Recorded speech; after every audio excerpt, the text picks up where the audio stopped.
When the lights come on at Bristol, sparks are gonna fly.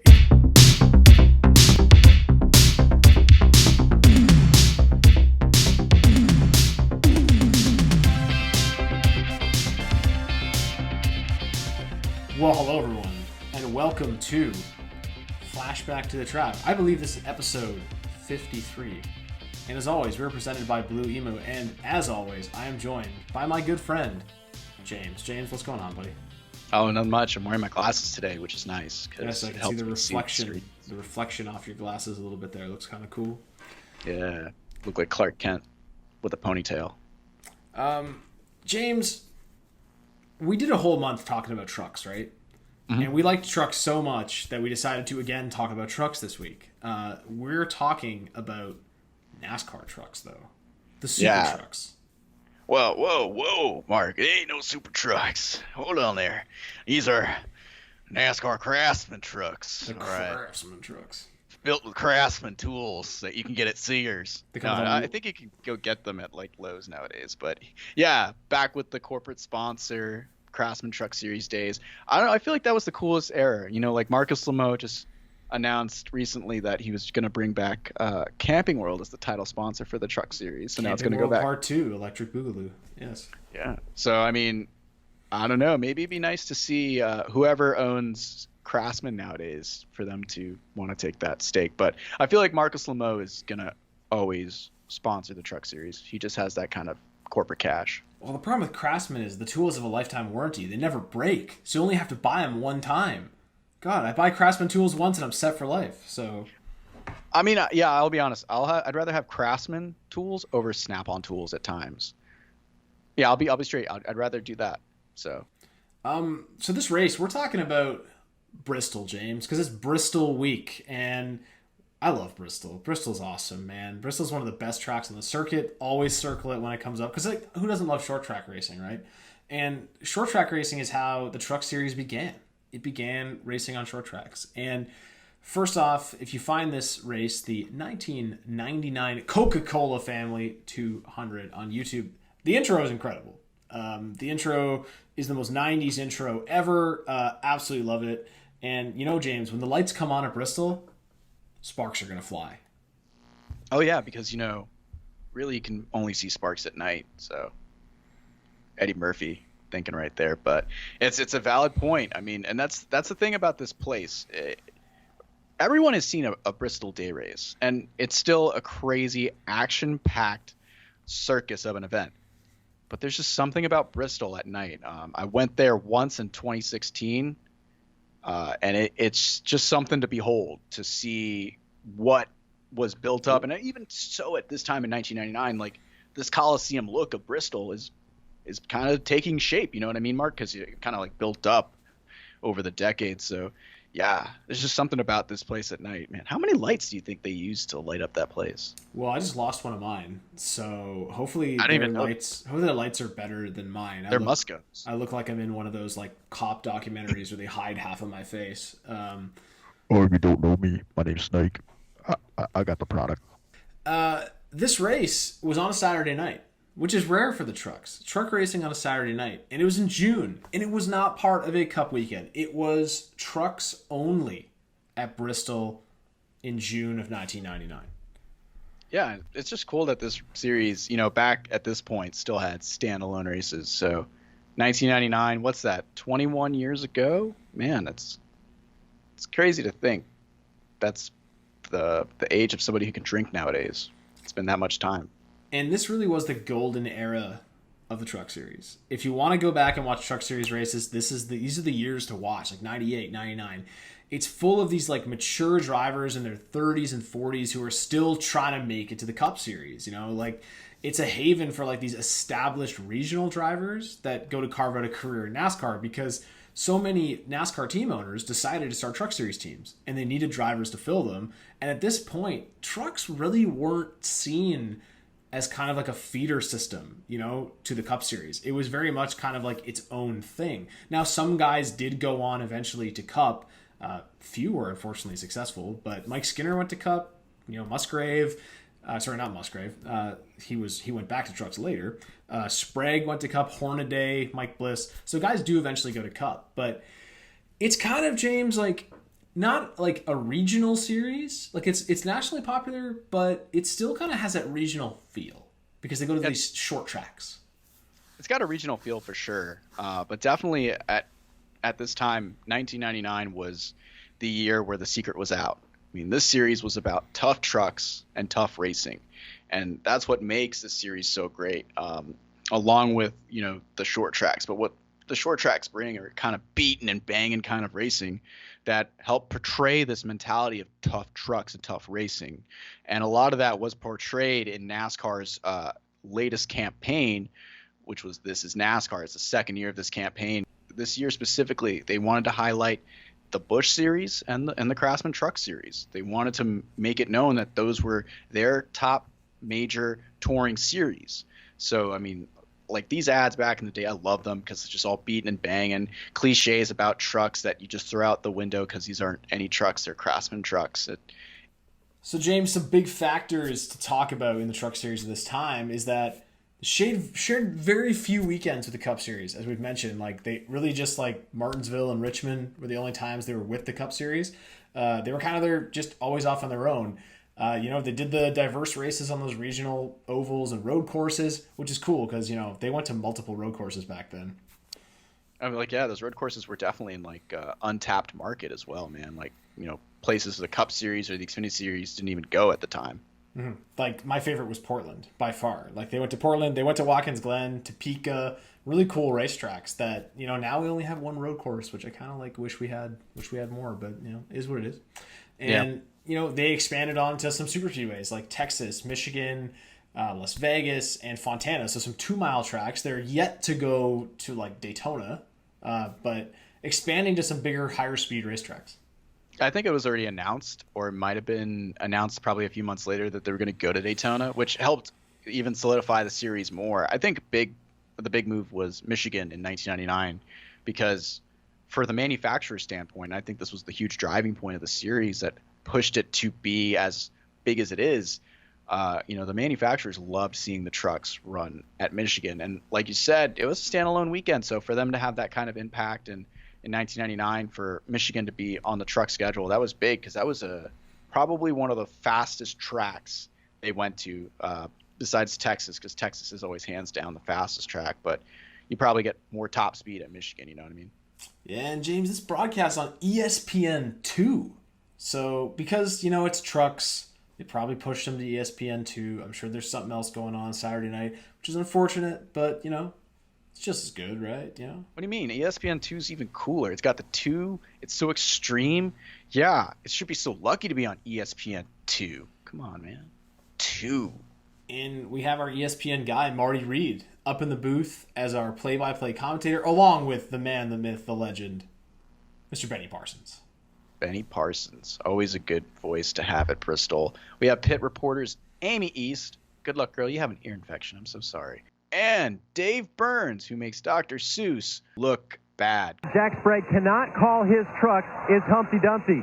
Oh, it had a great fall. In fact, it sat in the wall.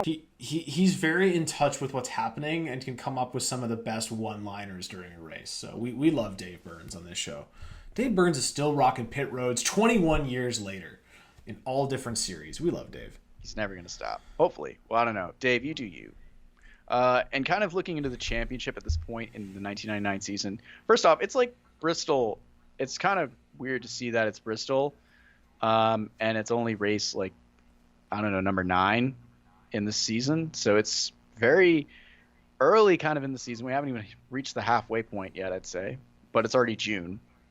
But by this point, Jack Sprague is your points leader by 1 point over Ron Hornaday coming into this race. Stacy Compton is in third, 22 points back. And, I mean, Mark, the whole time in 1999, it just seemed like no one really wanted to be the points leader. Everyone had their struggles, but they had their success too. So it was just a very tight championship points battle.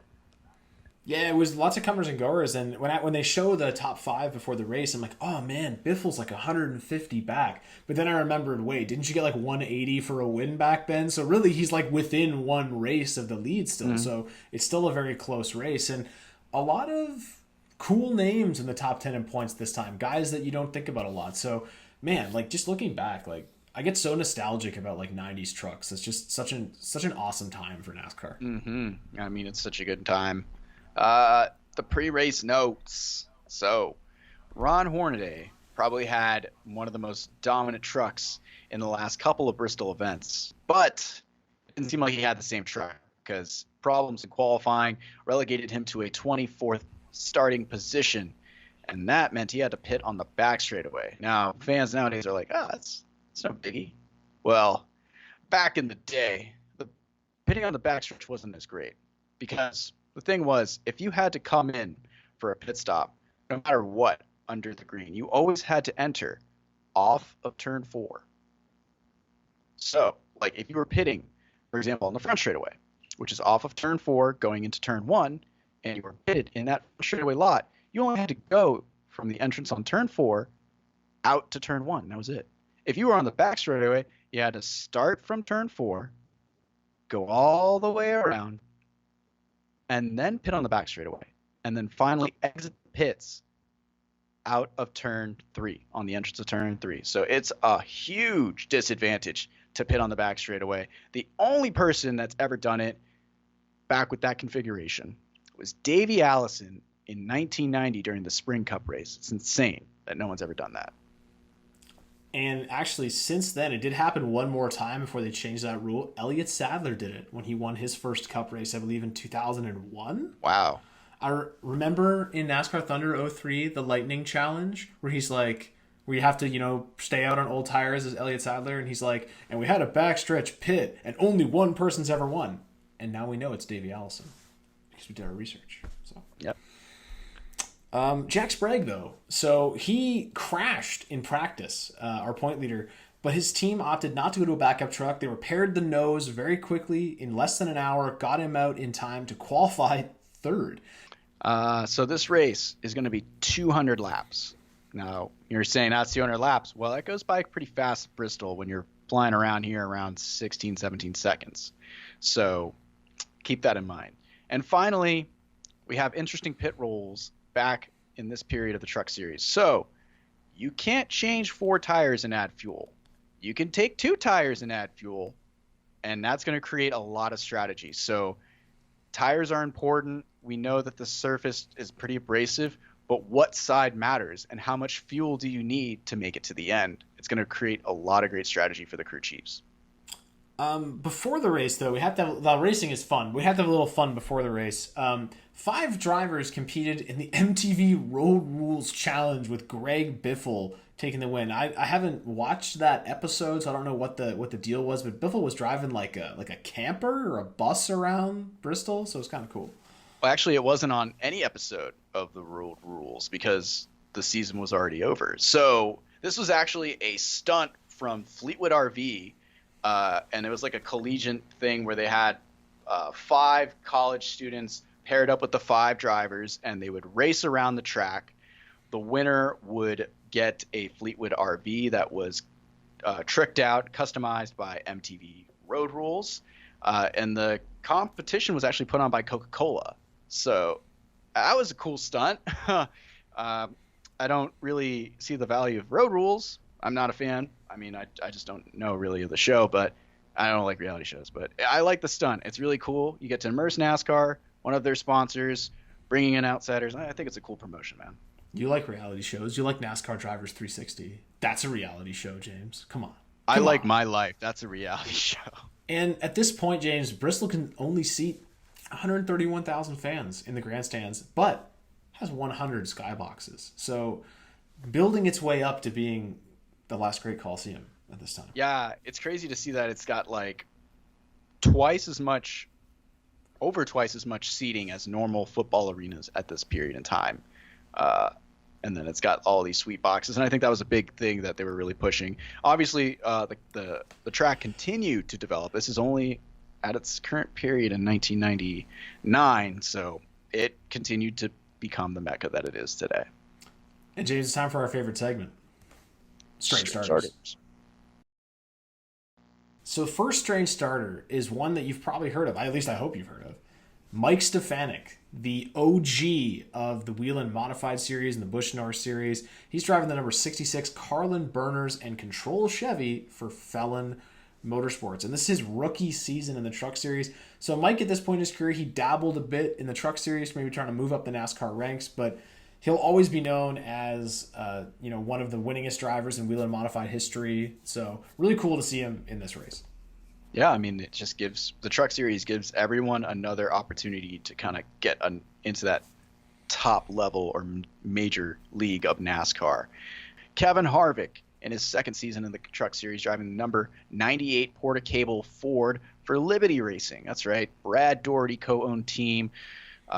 Very famous and synonymous with Kenny Irwin Jr. back in the day, especially in 1997 when he drove for them. He's got a hot driver, this one, Brad. So I feel like Harvick could be a contender. And I always like that Porter-Cable Chevrolet. What do they really sell? Do they sell like drills or like extension cords? I don't know what they sell. I just thought it was kind of weird, like a few years ago when I looked at it, seeing like Harvick in a Ford because he was Chevy forever. Of course, now he drives a Ford in the Cup Series, so it's like, but it looked like weird to me. This year is like that year Dale Earnhardt drove a Ford, you know what I mean, for Bud Moore. Yeah. This was that one anomaly that Kevin Harvick had because, yeah, he had a very deep relationship with Chevrolet just because of the teams he would drive for, RCR and Stuart Haas. Initially, they had like really deep ties with Chevrolet. So, yeah, it's kind of like really weird to see it when you look back probably before he got with Ford again. And next up, we have Randy Renfro. He's driving the number 6 Remax Chevy for Chesround Racing, and he's filling in for Rick Corelli, who was unfortunately injured pretty seriously in a crash earlier in the season.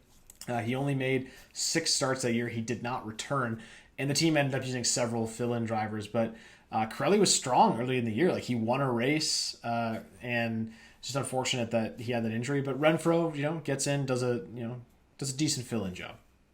There you go. Got to fill in, and it's hard to fill in at Bristol. How about making the first start of the year? Now, that's pretty hard. That's what Carl Long did in the number 91 Dunlop Golf Ford for Thien Dixon. Okay, now it's a top 10 start for him. He's going to start 9th tonight. His first start of the season, like we mentioned, he attempted to make the field at Martinsville, did not. We all know Carl Long, though. He's a synonymous go-or-go-home guy from the mid-2000s, early 2000s in the NASCAR Cup Series.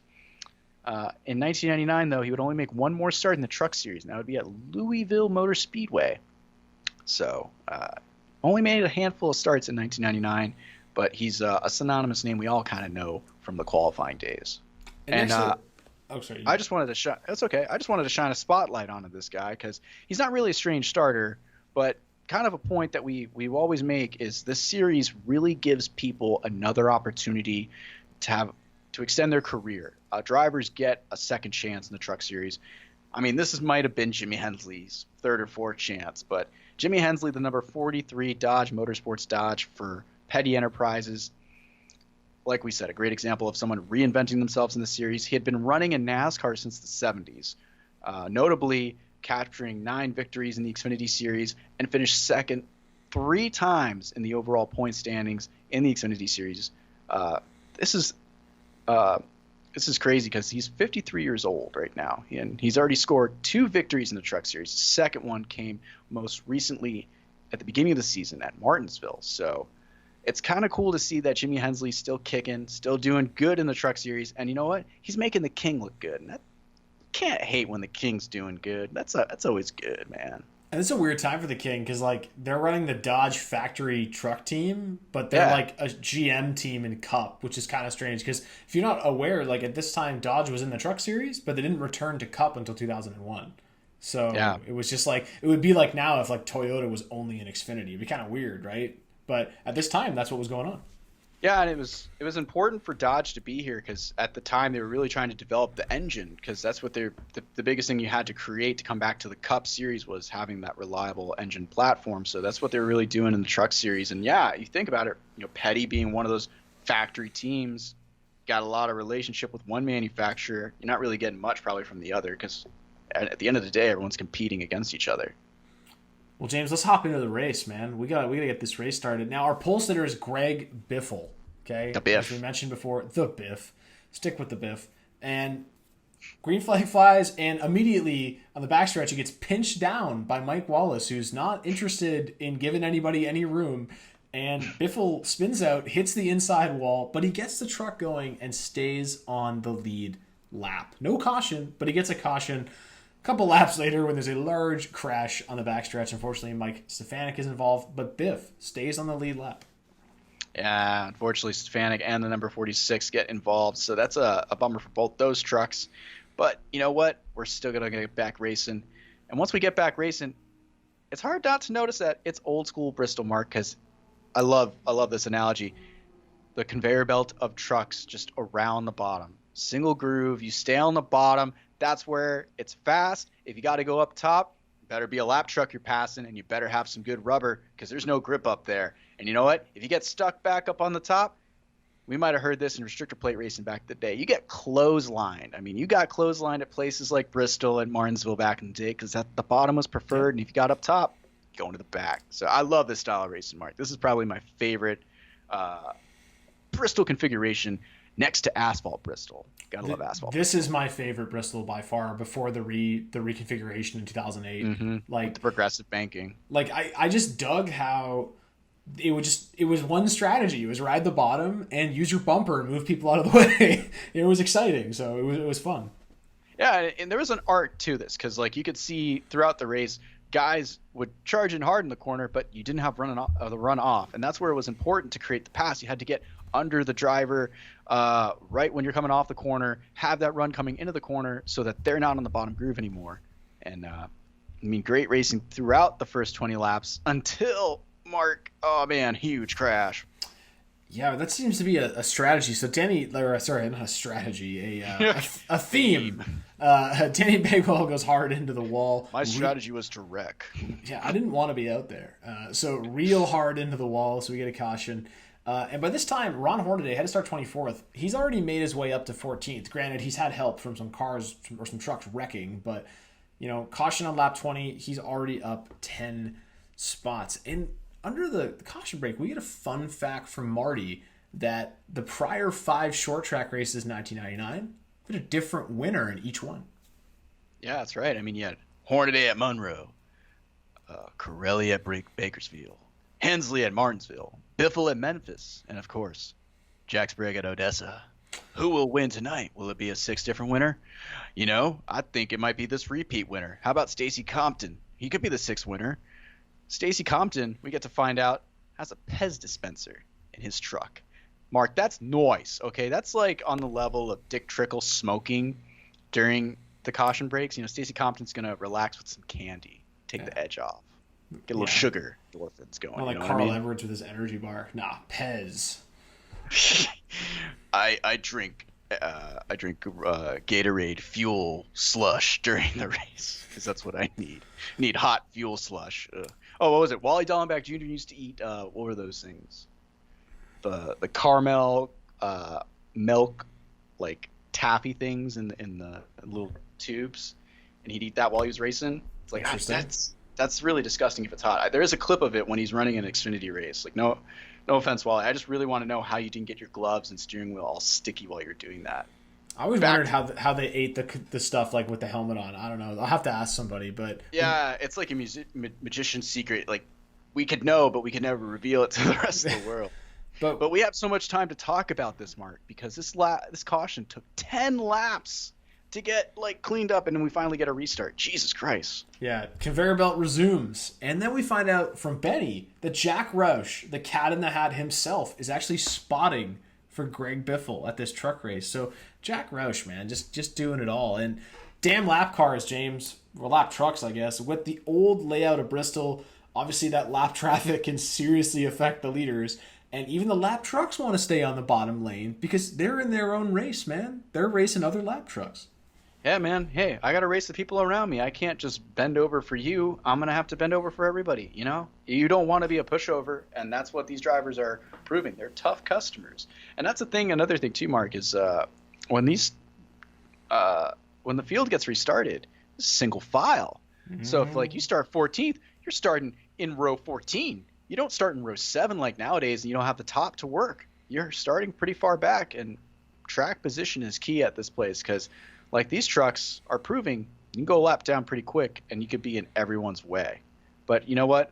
On lap 60, we go back up to the front and we get our first lead change. Sprague, man, he's making his way towards the front in that new front clip truck, I guess his new front bumper. But he's going to take the lead from Mike Wallace.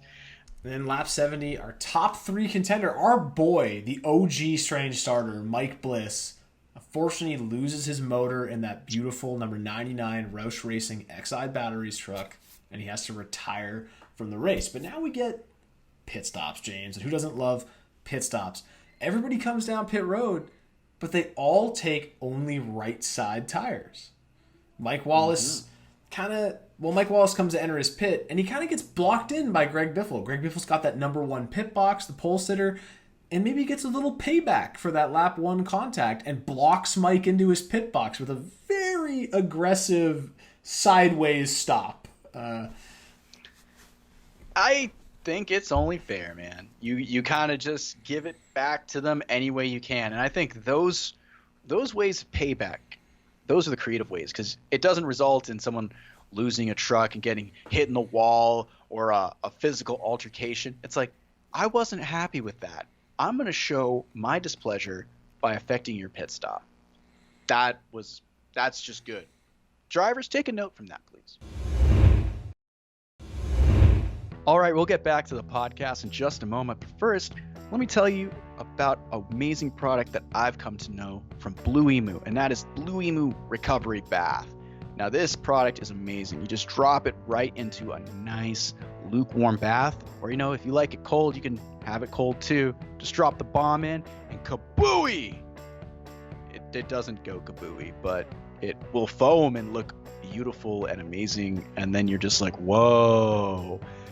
After you're mesmerized, you'll probably want to get in that bath and enjoy maximum relief from Blue Emu. That's right. So if you had a hard day, a physical day, or you just want to unwind, try a Blue Emu Recovery Bath next time you go take a bath. Because I know a majority of you out there have a bath in your home, and you're probably not using it. Now back to the podcast. And speaking of pit stops, so we do get a restart, but another quick caution comes out, and let's pit again. Let's come down and get our left side tires, James. Yeah, because like I said, you can only change 2 if you're going to fuel it up. Let's get our left side tires. Again, Biffle with this aggressive pit entry, but it causes a chain reaction of blocks this time. Wallace has to come in weird, so then Sprague gets blocked in, and Dennis Setzer wins the race off pit road. And that's the thing. It's crazy because Setzer, he wasn't really in the top 3 contenders. He was solidly running in the top 10, but now he's got the track position by being up front. He's going to restart, and he's going to walk away from the field for a bit. And that's okay because, Mark, we get to enjoy the wonderful shots presented from ESPN on board these trucks. I mean, man, best camera angles in racing go to ESPN. They knew how to place them on a truck. You got the side panners, you got the A-pillars, you got the in-trucks. Every camera angle they got, except for the in-track camera, but that's okay. Sometimes that's overkill. Well, Fox owns Gopher Cam. Come on. No, ESPN created it first, though. Well, Fox made it their own, okay? With Digger. Man, remember Digger? Thursday Night Thunder. Yeah. Thunder Cam. Anyways, Dennis Setzer has track position, but Jack Sprague cannot be denied. He wants this win to help extend his points lead, and he makes a great move to get past Dennis Setzer, and he regains the lead. Stacy Compton is also going to get his way to the front. He's aggressive in that number 86 Royal Crown Dodge. Mark, I don't know if you're much of a soda guy, but Royal Crown is underrated at times, man. I've never drank a Royal Crown Cola in my life. Oh, I mean, it's cool. Sell it in my home country. So. Royal Crown, you need to hit this man up. Fun fact, Stacy Compton actually drove a King of the Hill Royal Crown truck earlier that year at Memphis. Well, I'll tell you what. I'll tell you what, he was King of the Hill at that time because he was in the points lead. But, I mean, he's looking strong, looking to get another victory. He tags Wallace, though, man. Racing hard. Him and Mike Wallace get together. Front bumper meets back bumper. And sometimes the best way to get around somebody is by moving them up the track. But it sent Wallace all the way up the track into the wall. But he keeps going, and we don't have a caution. Well, it was really more front bumper into quarter panel because Wallace kind of just came down on him. Because I don't know if you've been watching this race, James. Mike Wallace isn't really interested in giving anyone any room. So yeah, no, I did point that out to you. I just tried to give him the benefit of the fact for this moment. But yeah, I mean, even from lap 1, you could just tell that Mike Wallace was not giving anybody any room. But that was the mentality also of Bristol back in the day. You want the bottom. I'm going to protect the bottom. And much like, Dale Earnhardt would say, if you've got something, you don't let anybody take it away from you. And I mean, if you've got that little bit of room, that's yours and you want to keep it. And Mike Wallace, he didn't have that room, which was actually kind of funny, Mark, because like watching some other races from 1999, it's like something you see out of Mike Wallace and Jack Sprague. They don't care if you're on the inside. They're still going to chop you. It's like, get out of the way. Shirk way of racing. But effective. So yeah. Speaking of Mike Wallace, so he gets some damage when he hits the wall, and he's kind of getting slowed up. And when he's getting conveyed to the back, Kevin Harvick's like, "Hey, Mike, you're slow. Get out of my way." And this is a short race on a one groove racetrack, so get out of my way. And he moves Mike Wallace out of the way again. So Mike's now just getting used up. He was pretty nice about it. I mean, Kevin could have really like hit him in the center of the corner, but he kind of like worked him coming off the corner, like we spoke about. And he got past him then, but man, Mike's just off the pace. He definitely hurt that truck when he got up in the wall, and he's kind of he's going towards the back now. He's getting clotheslined once Harvick gets by him. But I mean, you could just see the gap that Harvick lost just from being behind Wallace in this race. He's really off the pace. And now let's take a break to go down to Dave Burns and get a word from Terry Sullivan, head of merchandising, advertising, and communications for GMAC. Standing by with Terry Sullivan, who's the VP of Merchandising, Advertising, and Communications for GMAC. How good has it been for you guys to be in this truck series with Jack Sprague and Hendrick Motorsports? We're extremely pleased to be part of the NASCAR Truck Series, particularly with Rick Hendrick's organization. Jack and Dennis Connor, they're doing a wonderful job. And Chevrolet, what can I say? We're going for 5 manufacturers' cups in a row, and Team GMAC is looking to win 2 races in a row. So we're really excited here today. Thanks, Dave. And what do you think about so far Jack's performance tonight? It's outstanding considering what happened yesterday in the time trials and how the crew came around and turned that truck around after hitting the wall. So 2 in a row. Let's go. All right, guys, don't think sponsors don't notice what a good job they did through this whole weekend. And Jack's back up front again. Fun fact, if you didn't know, GMAC was technically a financial company started by General Motors. It was General Motors Acceptance Corporation until 2010. It is now known as Ally Financial. Well, there you go. It all comes full circle. It all came back to Hendrick Motorsports. And if you didn't know, Chevy is chasing its 5th consecutive manufacturer title. No one else has won a manufacturer title in trucks yet. Chevy has all 5.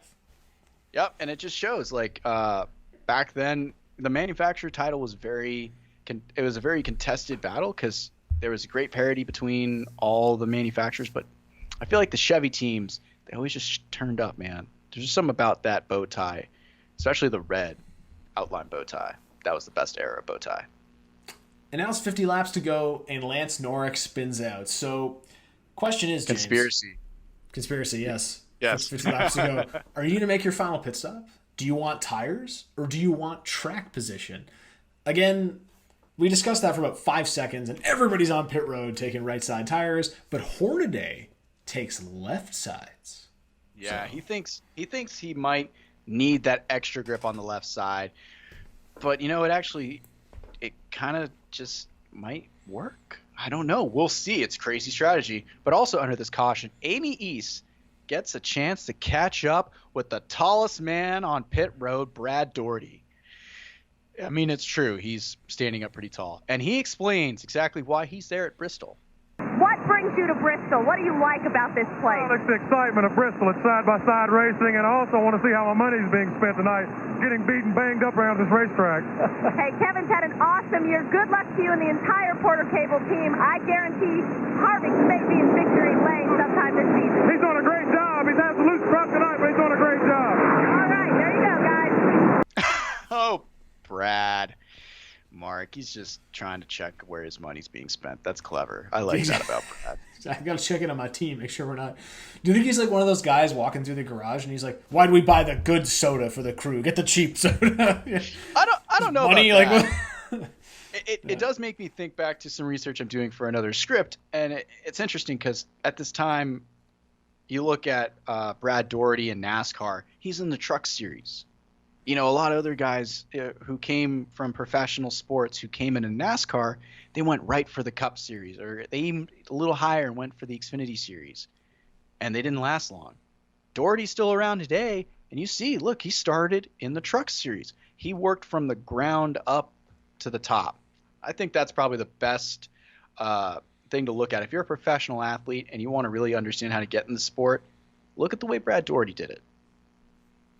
So we go back racing. Another quick caution comes out. 30 to go now. Everyone's going to stay out except Ron Hornaday, who's back in the pack anyway, so they got nothing to lose. They come down, they take right side tires, and he's really mired back in the track. And it only got worse for him because as soon as we went back green, one of those tires was flat. So he has to pit on the restart and then gets posted for speeding on pit road. And he loses 2 laps. He finishes, I believe, 18th, 2 laps down. Yeah, and that's back when, you know, you got a pit road speeding penalty. They came and they held you on pit road. I mean, but here's the thing. He didn't get held on pit road. This was all a product of him being pitted on the back straightaway. What did we say at the beginning, Mark? If you're pitted on the back straight, you got to start in turn 4, at the exit of turn 4. And that's where he had to go, all the way around. And when you do that, that's 2 laps. There's no way to make that up, especially this late in the race. Hornaday's done.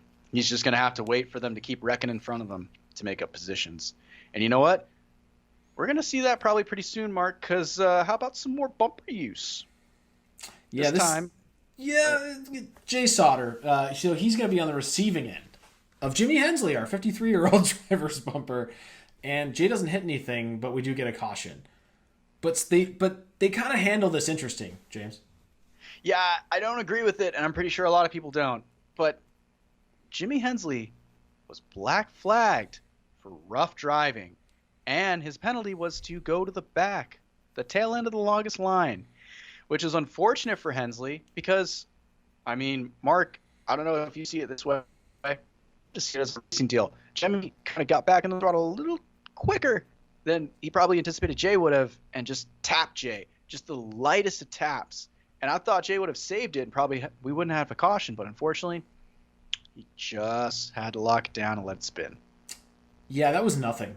Jimmy Hensley did not deserve to get a penalty for that. Like if you got a penalty for that today, the fans would revolt. Like we've seen, and even just later that year, we're gonna see Dale Earnhardt spin Terry Labonte out on the final lap intentionally, and there's no penalty for that. So interesting that NASCAR kind of continues their consistently inconsistent rulings on these things. But unfortunately for Jimmy, he's got to go to the back. So we get 12 laps to go on the restart. And, man, as soon as we get restarted, Jack Sprague just disappears. He just checks out. He's got the fastest truck by far, best handling truck. I guess they needed to wreck it in practice to get it to be really good. So 24 GMAC Chevy is gone. And Jack Sprague takes a check flag. But there's a little action on the final lap back further in the pack. Yeah, and it's between Mr. Controversial, Mike Wallace, and Jay Sauter, who had to go to the back after spinning. Jay got tires on his pit stop, and he was able to get all 4 because, he didn't put fuel in the truck. He's got fresher tires. He's working over Wallace, who's got a damaged truck, and like we said, probably a bit off the pace. And it seemed like he'd been working over him for at least 2 laps. And on the last lap, Mike was like, I want the bottom. And he came down, and Jay was like, you can come down, but I'm not moving. And, they just met. And then I think what magnifies it is the fact that Mike Wallace goes hard into the outside wall and just destroys his number 2 Ultra Ford. Like, dude, I don't think that thing's coming back.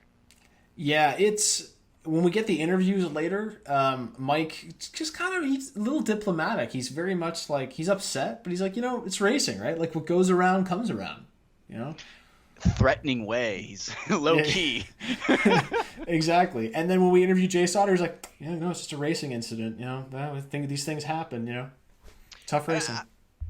I get it. You know, I don't believe either side. I see what I saw, and that's how I'm going to interpret it. But I do want to commend Jay Sauter for his class, because he did comment on the Jimmy Hensley incident, and he took the high road with that. And he actually said that was a racing deal as well. He doesn't blame Hensley. It just happens, and it's Bristol. So, hey, in the end, I think everyone was all right. It's just the product of Bristol. I mean, I wish I had a button that I could just press. Obviously, we'll do this in the editing, where it's just like, it's Bristol, baby. Or Dale Jr. just keeps saying that, because like that's how you answer. It's like, what was that? Well, it's Bristol. Like, what do you want? It's Bristol, baby. Yeah. That should be an app. We need to get like a soundboard so we can just be like, bam, bam, bam, and like bring sound effects in when we do stuff. No, but it's like really random comments, like Kurt Busch saying WWE, and like Kyle Busch saying driving a bucket of fuck. You know, like things like that are funny, that you only hear over the radio. But now we have a soundboard. It'd probably be a priceless soundboard, because just think how many NASCAR fans like ourselves would just want that in their lives, just to use day to day. James, the big thing about this race, so Jack Sprague wins, but how about Kevin Swinsky in third place? It's his best ever finish in the number 31 Brevac Racing Ford. He even gets an interview after the race. Excellent mustache, by the way. Yeah, and also, you know, excellent camera placement, because if you notice, his number is just above his head in the scoring pylon. That's just another magical effect of Bristol. No matter where you stand, you can have the scoring pylon in your shot. Magnificent job. And also, let me give a shout out to Stacy Compton, man. He came home second. Nice job in that Royal Crown number 86 Dodge. Just love the way that truck looks, man. It's a pretty cool looking truck. I'm not going to have a Royal Crown and a moon pie, though. That does not sound like a good combination. So, James, there's only one thing left to do, and that's to rate the race. What did you think of the 1999 Coca-Cola Family 200? By the way, I wish they'd done more mentioning of the Coca-Cola family, because that's a cool deal, you know? I mean, yeah, they didn't even, like, mention it with the road rules things, man, because, like... Well, that's why I didn't know what was happening. Clearly, you did some research. I did not. I just a quick little bit of digging, and I found some tidbits about that. Man, it would have been cooler if Mike Wallace would have got out of his truck and punched Jay Sauter. I'm just kidding. I don't want to. We don't need to see hockey. Racing's supposed to be entertainment, right? Are you not entertained? Yeah, we're at Bristol. I'm not.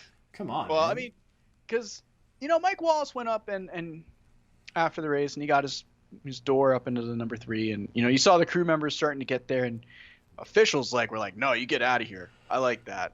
No, the officials don't let things get out of hand back in the day. I think this is a great race because there's a lot of nostalgia of the time with the rules and the drivers that are in the race, the style of trucks that are raced, the track. But also there's a lot of things we can take away and you look towards racing today. I mean, mentality from lap 1 to lap 50 to lap 200, they're all different. Strategy was interesting. I think this rule for the pit stops has always been interesting. I liked it when they brought it back a couple of years ago, though they just didn't do it right, in my opinion. I mean, I like it. I got to give it a 7.5. It's not high enough because I wasn't entertained with enough wrecks. It's Bristol. I got to have at least 10 cautions. You know what I mean, Mark? I'm playing. It's a 7.5. I like it. I think what makes these Bristol broadcasts stronger is like when you have the side stuff. Like I like the Brad Doherty thing, and I liked the GMAC thing, but I wish there was a little more of that. And sometimes you only get that with longer races. Yeah, so I really enjoyed this race. It goes by, like you said, really quick. They actually fill, if you watch the broadcast, it's only an hour and 26 minutes, and there's like 15 minutes of post race. So you really, if you bought a ticket for this race, you really only got like an hour of racing. But it is, you got to watch trucks at Bristol, so you got your money's worth. And I enjoyed it, man. Jack Sprague won. That's cool. Like that's a really nostalgic thing for me, getting to see guys like Jack Sprague and Ron Hornaday and stuff. Camera angles, unreal. Like the sequence with Hornaday and Andy Houston was just so cool to see from the back of the truck and from the front bumper. And we got good racing. We got entertainment from Mike Wallace. We got intentional spins. We got nobody giving any quarters. So, yeah, I'm going to do one better. I'm going to give this race an 8. I think it was a really solid late 90s truck race. I think if you watch the Truck Series from this season, they're all about this good. Like, they're always interesting races, and I would love, man, to see the trucks go back to more small regional racetracks, get back to their roots. Now, I know it's tough with promoters and with making money, if it makes sense to go to Saugus Speedway or Evergreen, you know what I mean, all the way out in Washington State. But I think NASCAR's got to get back in touch with its roots and back in touch with those fans. And I think one way of doing that is bringing the Truck Series to these tracks, you know, and doing more standalone stuff. Do Bristol on a Wednesday night by itself, you know? Yeah, I think the standalones are where it's at, and I feel like probably a bit with the pandemic, I think they've understood that the standalone events can be very vital. I think they're perfect for the showcase of the series to have it be its own event at an event, or excuse me, at a racetrack. But also, it's great for the racetrack because it gives that track another purpose. We we think of a track on the race weekend, but then a lot of people don't stop and think, what is that track doing when there's not a race weekend? Normally, it's an empty facility. You know, these stagnant races give the tracks more opportunity to have an influx of fans, have an event. I think it's just better economically. I'm not an expert, though, so I could be wrong with everything I'm saying. But to me, that's what I feel like could happen with a lot of these events. And I like these events, you know. Truck Series has always been good, whether it's like a standalone event or like, you know, when they have IndyCar weekends, Mark. I feel like those are always great too, because you get the Truck Series to be the top NASCAR bill on the race weekend. And to me, it doesn't matter what race is first. If you're on the bill for the weekend, it's pretty big. Yeah, I like how the trucks go to Texas with IndyCar. That's really cool. And they go to Gateway with IndyCar as well. But I want to see them back at places like Portland and some more regional places, because I feel like if you get back to your roots, it's going to open up the opportunity for different types of drivers as well. Maybe we're going to get away from the Truck Series being a ladder system to, you know, the Xfinity Series, then to Cup. We're going to see more regional racers get into it. So, you know, the Truck Series is some of my favorite racing right now, but it's got some issues. You know, it's very expensive. The purse money isn't there. So they got some things to do to figure out the future of the Truck Series. But man, if you love the trucks, go back and watch some of these races from the 90s, because they were just some of the best races ever. And you get to see some cool names, some great racing, and just it's enjoyable, man. If you're sitting at home, put on a 1999 Truck Series playlist and just watch them. Yeah, I mean, that's what I used to do for probably a good year. I watched 96 through 98 very comprehensively. I mean, they're all on YouTube. They're really interesting races, and it's cool to kind of see the coverage get better as the series kind of gets more developed and more presence, especially ESPN races. I don't know, no offense to TNN. Love TNN and what they did with the truck races, but, you know, ESPN, they're just innovative. They were really great with their NASCAR coverage, and they did an amazing job with this series. They didn't sell it short. You know, like you said, Mark, for this race, you had this time slot, and the race was within the time slot, so they used the rest of that time slot to get interviews, and that's really great use of time. Sometimes they'd have to jump off the air. I remember, you know, like this year when fans were really upset that NBC cut the feed and went right to the Kentucky Derby.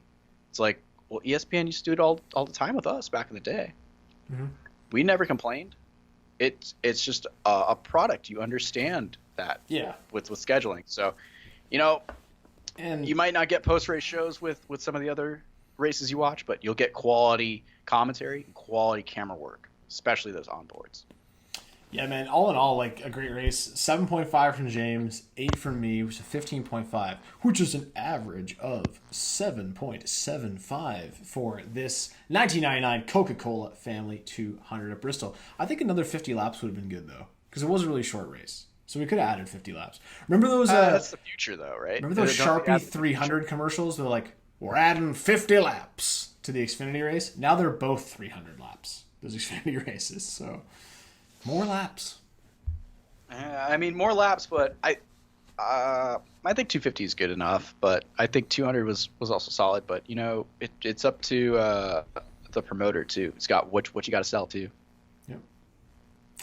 But that's another episode of Flashback to the Track, folks. Episode 53.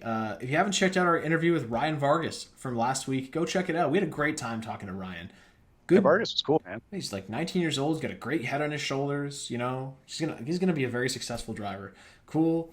Check out all the episodes. They're all on YouTube. Well, not all of them, dating back to like episode 30s on YouTube, but they're all on Spotify. You can listen all the way back to all the other races we've covered, pieces we've done. So check out our back catalog. And a big thanks to, of course, our sponsor, Blue Emu. Yeah, always giving us maximum relief. It's Blue Emu. Trusted. Go get it. It's available at Walmart with new packaging and branding. Great new look. Go check them out for maximum pain relief. Mark, we got to wrap it up this week. So, I mean, what are you looking forward for next week, man? I don't know, man. We gotta think. I think didn't we do an interview already? I think we got another interview. Yeah, that's right. So if you guys haven't and gals, if you haven't really noticed our schedule a little bit, what we try to do is at least have one review or one piece of content with Mark and I, and then we'll have an interview. So that's hopefully the schedule will continue down for the next couple of episodes. But yeah, we'll have an interview next week. We're not going to drop any names. Just be on the lookout for that. Should be a good one. It's pretty cool, though. You're definitely going to enjoy it. If you like strange starters, you're going to like the interview. So, right on. Well, we're going to wrap it up. This has been Flashback to the Track, episode 53, presented by Blue Emu. That's right. It's blue. Emus aren't, but it's Blue Emu. That's right. Thank you, everyone, for enjoying. Be sure to subscribe and, give us a review or something on this podcast. Anyways, I'm James, and that's Mark. See you in the next episode.